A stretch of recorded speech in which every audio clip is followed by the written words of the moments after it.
So the purpose of this drawing was to really show how we can use colour to add form when we're drawing trees. And I'm working in a selection of coloured pencils and working in quite a stylised way with a directional hatching line. So I wasn't attempting to show the texture or the shape of the leaves. I really just wanted to use the colour to show the form. And in the corner of the screen I've put a little thumbnail of the colour pencil which I was using at the time, so you can see an example. And I used probably about 8 different pencils altogether.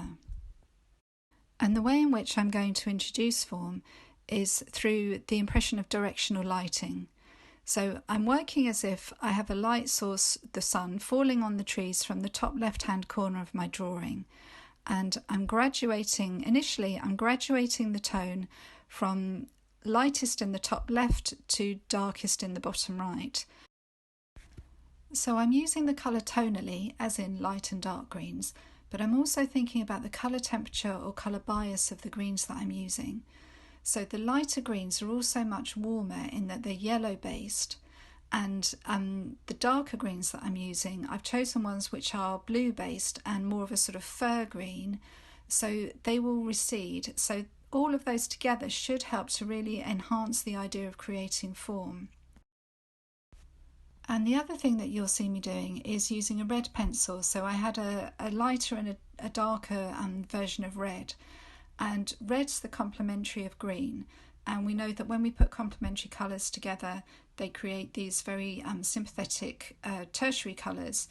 So for example, when I drew the trunk of the tree, I laid down a base of red and then simply went over it with one of my green pencils to get the brown that I wanted for the trunk. So I didn't have to introduce a separate brown colour from the tin. And you will have also seen me actually drawing across the tree with the red pencil as well. So this helps to take away some of the whiteness of the paper, and it just warms the drawing up slightly. And again, all of these things help to introduce a depth of colour which makes your colour look richer and creates a better sense of form. And if you wanted to, you could lay down a thin wash of red before you started and use the complementary underdrawing technique that we've looked at previously. And in the later stages of the drawing, I started to add in a bit of landscape, and I included a shadow from the trees. So it makes sense that if the sunlight is coming from the top left, then the trees would be casting a shadow into the foreground of the drawing.